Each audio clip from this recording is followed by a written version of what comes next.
विशेषतः उत्तर प्रदेशमध्ये सर्वसाधारणपणानं तुम्हा लोकांचं आणि आमच्या काही सहकार्यांचं असेसमेंट जे होतं त्यापेक्षा वेगळा निकाल उत्तर प्रदेशच्या जनतेने दिलेला आहे. या निकालाचं आणखीन एक वैशिष्ट्य असं आहे की यापूर्वी भाजपला उत्तर प्रदेश आणि या भागामध्ये जे यश मिळायचं ते त्याचं मार्जिन हे फार मोठं असायचं. आता त्यांना काही ज्या जागा मिळाल्यात त्या मर्यादित अशा प्रकारच्या मार्जिनी मिळाल्यात. त्याचा अर्थ राष्ट्र पातळीवर आम्ही लोक जे सगळे काम करतो त्याचे विशेषतः उत्तर प्रदेश आणि हिंदी बेल्टमध्ये जे आमचे सहकारी काम करतात त्यांनी आम्ही सगळ्यांनी मिळून अधिक लक्ष दिलं. तेच आज उत्तरेकडचा जो चेहरा आहे तो बदलायला एक अनुकूल अशा प्रकारचं चित्र दिसतंय आणि त्यासाठी आम्हाला लोकांच्याकडून काळजी घेतली जाईल. आज हा निकाल झाल्याच्या नंतर मी काही सहकाऱ्यांशी चर्चा केली. विशेषतः काँग्रेस पक्षाचे अध्यक्ष खरगे, मार्क्सवादी कम्युनिस्ट पार्टीचे प्रमुख सीताराम येचुरी आणि अन्य. तर त्याच्यामध्ये कदाचित अजून नक्की नाही पण उद्याच्याला दिल्लीमध्ये बैठक होण्याची शक्यता आहे. आणि त्याचा संदेश आज संध्याकाळपर्यंत मला आणि आमच्या इतर सहकार्यांना मिळेल. ते असेल तर उद्याच्या बैठकीला आम्ही तातडीने जाऊ आणि एकंदर पुढचे धोरण पुढची नीती ही सामूहिकपणानं चर्चा करून ठरवू एवढंच या ठिकाणी मला सांगायचं. आज या निवडणुकीमध्ये अनेक गोष्टी चांगल्या घडलेल्या आहेत. राष्ट्रवादी काँग्रेस पक्षानं जयंतराव पाटलांच्या नेतृत्वाखाली आम्ही जागा मर्यादित लढवल्या. सगळ्या मिळून आम्ही 10 जागा लढवल्या. पण त्याच्यामध्ये असं दिसतंय की 7 जागेवर आणखी काही त्याचं पूर्ण काउंटिंग झालेलं नाही पण 7 जागेवरच्यावर आज आम्ही पुढे आहोत. किती 7 जागेंच्यावर आज आम्ही पुढे आहोत. याचा अर्थ 10 जागा लढून 7 मध्ये विजय मिळण्याच्या संबंधीचं चित्र याचा अर्थ स्ट्रायकिंग रेट हा राष्ट्रवादी काँग्रेसचा या निवडणुकीमध्ये निश्चित प्रमाणात झालेला आहे. हा जो काही यश मिळालं ते यश मिळालं ते एकतर राष्ट्रवादी काँग्रेसचं यश आहे असं आम्ही मानत नाही. आम्ही ही जी महाराष्ट्र विकास आघाडी केली याचा उल्लेख माझ्या स्टेटमेंटमध्ये सविस्तर आहे. त्या आघाडीच्या वतीनं आणि विशेषतः काँग्रेस पक्ष आणि उद्धव ठाकरेंच्या नेतृत्वाखालची शिवसेना आणि आमचे सहकारी या सगळ्यांनी एकत्रित जीवाभावाच्या वतीनं काम करण्याची भूमिका घेतली आणि त्यामुळेच हे यश जसं आम्हाला मिळालं राष्ट्रवादीला तसं काँग्रेसलाही मिळालं आणि उद्धव ठाकरेंच्या नेतृत्वाखालच्या पक्षाला सुद्धा मिळालं. आणि या जे मी सुरुवातीला सांगितलं की परिवर्तनाचं वातावरण आहे आणि आम्ही तिघेही एकत्रित राहून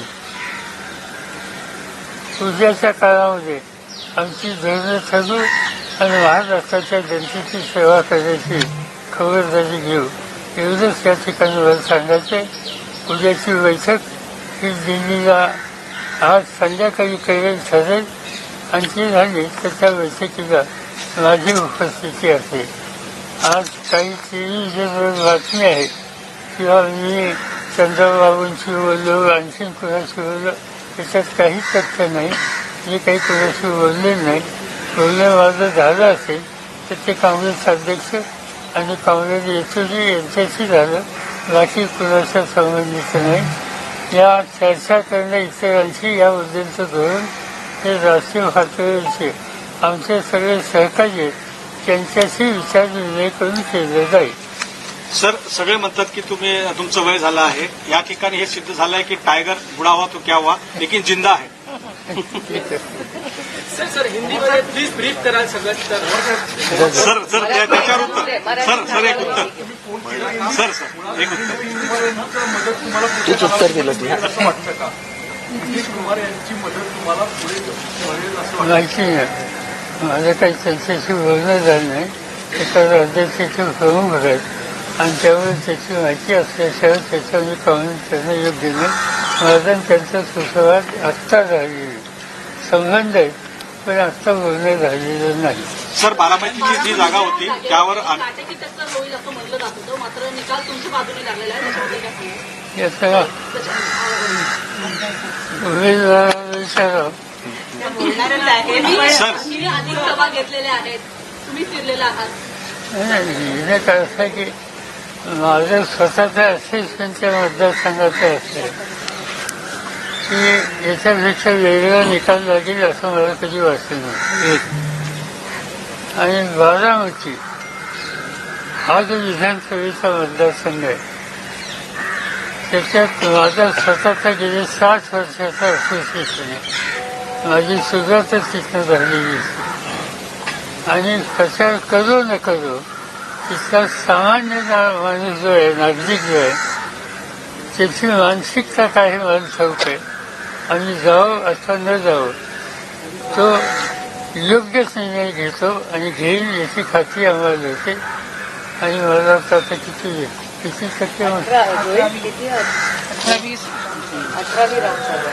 आता 16वी राऊंड पब्लिश झाली. नाही त्याच्या आधी बारामती विधानसभेत कसं मतदान झालं. 10व्या राऊंडला 22,000 होता. आता 35,000च्या पुढे लीड असेल बारामती विधानसभा. एका विधानसभेमध्ये 35,000च्या पुढे आत्ता लीड असेल. आणि बाकीच्या मतदारसंघाचं तुमच्याकडे सगळं असेल. हो, म्हणजे बाकीमध्ये पण लीड आहे. खडकवासला थोडंसं कमी आहे, बाकी सगळी लीड आहे. पण गेल्या वेळेसपेक्षा खडकवासला चांगलं आहे. टोटल किती लीड आत्ता अजून आता 16व्या राऊंडला रफली 76,000च्या आसपास आहे. आणि अजून 3-4 राऊंड अजून 6 ते 7 राऊंड बाकी आहे. 6 ते 7. आजचा निकाल लागला आहे. त्यानंतर विधानसभेपर्यंत महाविकास आघाडी अजून जास्त ताकदीनं पुढे येईल असं वाटतंय का? चर्चा अशा होत्या की हा लोकसभेचा निकाल महाविकास आघाडीला सुद्धा म्हणजे वेगवेगळं करतील, सगळे पक्ष वेगवेगळीकडे दिसतील. तुम्हाला काय वाटतं? पक्की झाली अजून? आमची साधारणचा जो विचारविनिमय होतोय झालाय त्याच्यामध्ये महाराष्ट्र ही विकास आघाडी जी आहे त्या विकास आघाडीच्या वतीनं आम्ही सामूहिक कष्ट करू, प्रयत्न करू, लोकांच्यात जाऊ आणि उद्याचं महाराष्ट्राच्या विधानसभेचं चित्र बदलायला जे आमचे प्रयत्न चालूच आहेत त्याला हा निकाल आम्हाला अधिक प्रेरणा देणारा आहे. आणि म्हणून हे काम आम्ही चालू ठेवू. Sir, do you expect the alliance partners of the BJP to break away and come on the India alliance side? Do you expect the alliance partners of the BJP from the NDA to break away and come on the India alliance side? Do you expect that? No, neither we have discussed, neither we have thought. Pawar साहब किस तरीके से चुनावी परिणाम को आज के देखते हैं महाराष्ट्र के परिप्रेक्ष्य में, पूरे देश भर में जो चुनावी परिणाम है उससे कैसे देखते हैं? ये बात शुरू में मैंने कहा कि महाराष्ट्र में तो रिजल्ट अच्छा आ गया और सबसे ज्यादा उत्तर प्रदेश का ये डिसीजन आएगा इसमें कोई सोचते नहीं थे.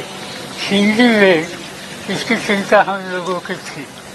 सदर्न इंडिया की कोई प्रॉब्लम नहीं था, मगर हिंदी बेल्ट में और मेहनत करने की आवश्यकता है यह हम सोचते थे. और इसमें कोई ना कोई सुधार हो गया ये बात सच है. फिर भी मध्य प्रदेश और कुछ एरिया में और ज्यादा काम करने की आवश्यकता है. मगर उत्तर प्रदेश के जनता ने जो इसमें डिसीजन दे दिया, एक नई डायरेक्शन सब लोगों को उन्होंने दिए. हम वहाँ के नेता लोग, वहाँ के कार्यकर्ता लोग और उत्तर प्रदेश की जनता जो इन सभी का हम आवाज़ है कि इस तरह का डिसीजन उन्होंने दे दिया. को लेकर जिस तरीके से राम मंदिर को लेकर जिस तरीके से बीजेपी ने मंचों से ये कहा कि जो भगवान राम को लाए हैं जनता उनको लाएगी, ये जो परिप्रेक्ष्य बनाया गया था कि राम मंदिर के बाद जनता उन्हें चुनकर देगी, बाद में प्रधानमंत्री का हिंदू मुस्लिम करना, वे सीधी बात है। मंदिर मस्जिद के इश्यू रेज करने की कोई आवश्यकता नहीं थी। जिनको आम जनता के बारे में कॉन्फिडेंस है, ऐसे लोग उस लाइन पर जाते थे, उन्होंने कोशिश की और जनता ने इसका स्वीकार नहीं किया। यहाँ तक इस कैंपेन में आपने हमने लोगों ने देखा कि महिलाओं को इस तरह की तकलीफ हो जाएगी, ये लोग हुकूमत में आएंगे तो किसानों की या रूरल एरिया की मीटिंग हो तो वहाँ बताया गया कि ये लोग हुकूमत में आएंगे तो आपके खेती में 2 भैंस आपने रखी है, इनमें से एक भैंस को लेके जाएंगे। इस तरीके से ये गलत चीजें हाईएस्ट पोजीशन देश के जिम्मेदार करते हैं, इन लोगों ने की थी।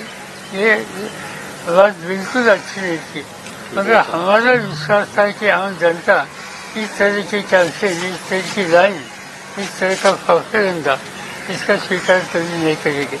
और इसका अच्छा जवाब उत्तर प्रदेश के मुख्यमंत्री हो अखिलेश जी या उनके बाकी साथी लोगों ने ठीक तरह से दिया, और जो कुछ बातें कही गई इसका स्वीकार जनता ने किया नहीं। ये निर्णय जो आ रहा है इससे साफ होता है। सर, साताराची जागा पवार साहेब, साताराची जागा तुम्ही खेचून आणण्याचा प्रयत्न केला पवार साहेब, पवार साहेब, पवार साहेब. BJP has not crossed majority by their own. How you react to this, and particularly the fight of Baramati? We should know about overall your. It's too early. We have to wait for another day or two. Then correct picture will come. Then we will sit in Delhi and discuss with our colleagues. Then I will be able to tell what exactly it is. Pawar साहेब, पवार साहेब, पवार साहेब, सातारा अभी आप लोगों की बातचीत हुई है क्या, और आने वाले समय में आपको लगता है इनसे बात करने के लिए अलायंस पार्टनर और सरकार फॉर्म करना है तो उनको साथ देने की जरूरत होगी? बातचीत हुई नहीं, बातचीत करने की उम्मीद है। मेरी भी बातचीत खाली 2 लोगों के साथ हो गई, खड़गे साहब एंड सीताराम येचुरी, और वो अन्य साथियों के साथ बातचीत करेंगे और फिर हमें संदेशा देंगे कि दिल्ली में मिलना है या नहीं। हो सकता है कि कल मिलने की स्थिति पैदा हो सकती है। पवार साहेब, सातारामध्ये पवार पार्टियों को तोड़ा, पार्टियों को अलग किया, लेकिन उसके बाद के अभी के जो नतीजे हैं वो ये बताते हैं कि इस तरह की टूट जनता को बर्दाश्त नहीं है, वो इसे पसंद नहीं करती। बिल्कुल सीधी बात है, जो फांसी तोड़ने का काम उन्होंने किया, जो गलत तरीके उन्होंने अपनाए, इसकी रिएक्शन इस होती में लोगों ने दी है।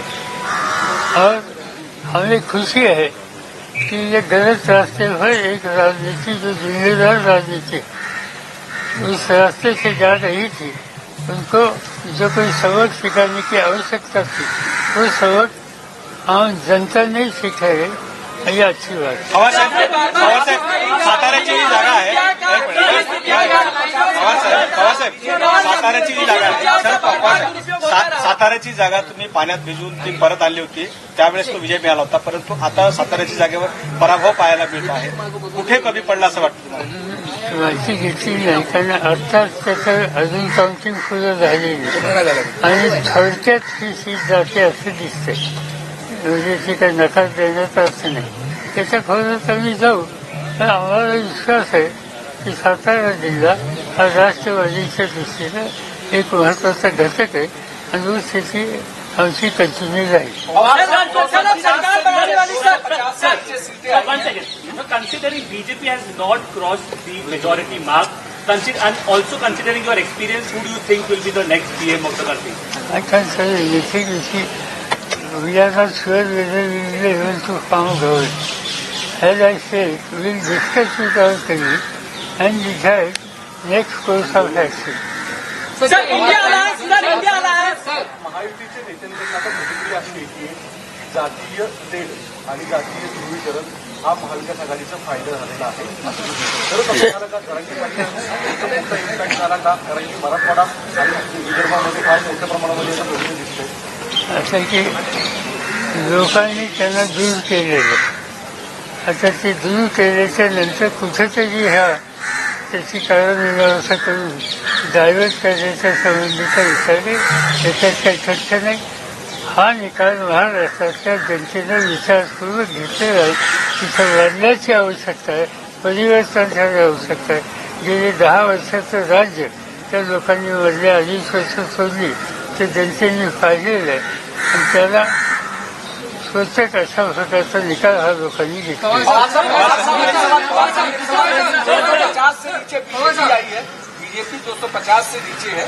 ऐसे में अलायंस पार्टनर उनके साथ कितना सस्टेन करेंगे और अगर वो हटते हैं तो क्या ये फॉर्म करने की कंडीशन में है क्या सरकार, और उसके लिए आप बचें? ये मैंने बताया है कि हम कल ही बैठेंगे, बात करेंगे. कई हमारे साथी यहाँ नहीं है. ये डिसीजन कोई इंडिविजुअल एक पार्टी नहीं लेगी. ये डिसीजन कलेक्टिव डिसीजन होगा. कलेक्टिव सोच चाहिए और ये काम अगले 2-3 दिन में हो जाए. पवार साहेब 10 न्यायाधीशांनी पवार साहेब सर पवार साहेब 10 न्यायाधीशांनी अपक्ष उमेदवार विशाल पाटील आता विजयी झाल्यात अशा पद्धतीची माहिती समोर येते. विशाल पाटील सांगली ठीक आहे, विजय झाले तर त्यांचं अभिनंदन. पवार साहेब विनंती केली होती ठाकरेंना की कुठेतरी काँग्रेसला ती सीट दिली गेली पाहिजे. निर्णय झाला, निकाल झाला, ते विजयी झाले.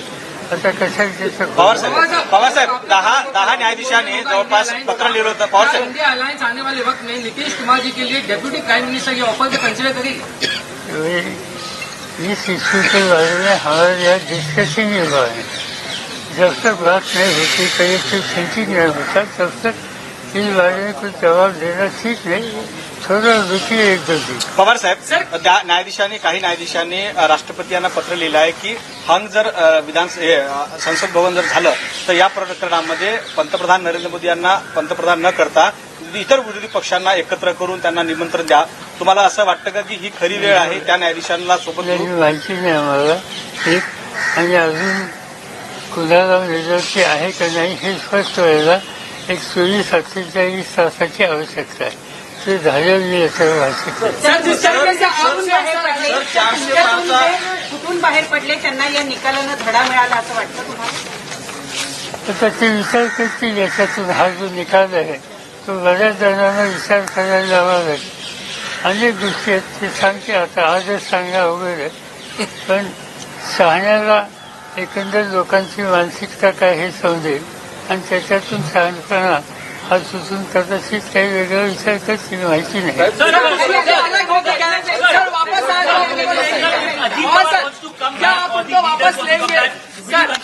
असं हा विषयच अंशभूत नाही. आज कुणाला घ्यायचं का नाही हा विषयच नाही. त्याची चर्चा करायचं कारण नाही, तो आमचा अजेंडा नाही. इसका जवाब उन्हें दिया. भाऊसाहेब, भाजपचा बहुमताचा आकडा स्वबळावर होताना दिसत नाही का? अशा वेळी पंतप्रधान नरेंद्र मोदी यांच्याशिवाय अन्य पर्यायी नावांचा विचार जर याची चर्चा आम्ही केलेली नाही. हा निर्णय एखादी व्यक्ती घेऊ शकत नाही. या संबंधीचं कलेक्टिव्ह थिंकिंगची आवश्यकता आहे. उद्या परवा आम्ही ज्यावेळेस बसू त्यावेळेस पण तो